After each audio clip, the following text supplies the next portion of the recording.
সেটি হচ্ছে যে ওখানে অংশগ্রহণ আপনাদের কম ছিল, এই জন্য শিশু আজকে অংশগ্রহণ ছিল না। এই যে দেখেন কাজে মিল হয় নাই, এই যে আমাদের উন্নতি করতে হবে, এটা গেল 1 নম্বর। দ্বিতীয়ত, আমরা যখন আরতি দেই তখন আমাদের শৃঙ্খলা থাকে না, মনে হচ্ছে যে নিজের জ্ঞানগুলো সব হারিয়ে ফেলাই। এই যে হারে ফেলার কারণে আমাদের এই জায়গায় একটা অপরাধ হয়ে গেছে অনেক। যেমন ওই মারে আপনাদের দাদু, আমার বয়োজ্যেষ্ঠ ব্যক্তি, তাকে আমি দাদু বলে সম্বোধন করি।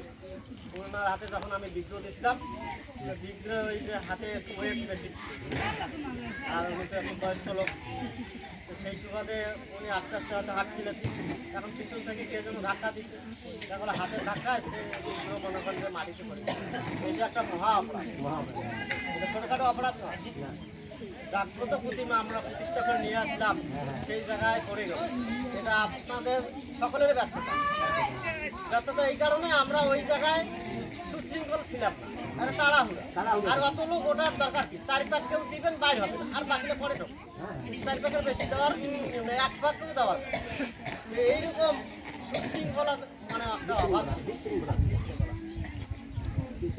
এই জিনিসগুলো যেন ভবিষ্যতে না।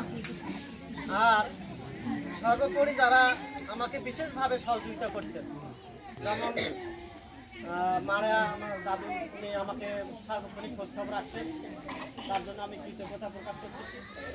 এবং সেই সাথে যারা বৈরাতি ছিলেন, তারা আমার সাথে সার্বক্ষণিক ছিলেন, এবং যখন যা বলছি তখন তারা সেটা করার চেষ্টা করেন। সেই সাথে একজনের নাম চন্দ্র, আর একজনের নাম কি জানি না, তো উনিও যথেষ্ট সহযোগিতা করছেন। এবং সেই সাথে সাধু আমাকে, আমি যেটা বলছি, উনি যদিও হয়তো এখন অন্য মতে উনি চলে গেছে, তারপরে ওনার কাছ থেকে আমি ব্রাহ্মণ নিষ্ঠার অভাব দেখি নেই, ব্রাহ্মণকে ঘৃণার চোখে সেটা তা আমি যেটা বলছি, উনি বিগ্রহ নিতে রাজি হয়েছে। তাদের যখন বললো যে আমি এই বিগ্রহটা এতগুলো জায়গায় বহন করে নিতে পারবো, তখন আমি ওনাকে বললাম, উনি এক বাক্যে রাজি হয়েছে। এটি একটা ওনার ভালো দিক ছিল। সেই সাথে আমাকে যারা সার্বক্ষণিক সহযোগিতা করছেন বিভিন্ন ক্ষেত্রে, একটা ফুল আনিয়ে দিচ্ছেন অনেকে, অনেকে হয়তো একটা ভোগ আনিয়ে দিচ্ছেন, অনেকে হয়তো পাকা জল ধরছেন, অনেকভাবে অনেকে সহযোগিতা করছেন। এই সকলের প্রতি আমি কৃতজ্ঞতা প্রকাশ করছি। সেই সাথে আমি আপনাদের সঙ্গে 4টে দিন ছিলাম, 4টে দিন, অর্থাৎ শুক্র, শনি, রবি, সোম। এই 4টে দিনে আমার মনে হয় যে আমি নিজের বাড়ির থেকে ভালো ছিলাম। এখানে যখন আসি আমার কিন্তু বাড়ি যাওয়ার ইচ্ছা করে, কিন্তু যাইতে হয় বাধ্য, মানে যেহেতু সাংসারিক মানুষ।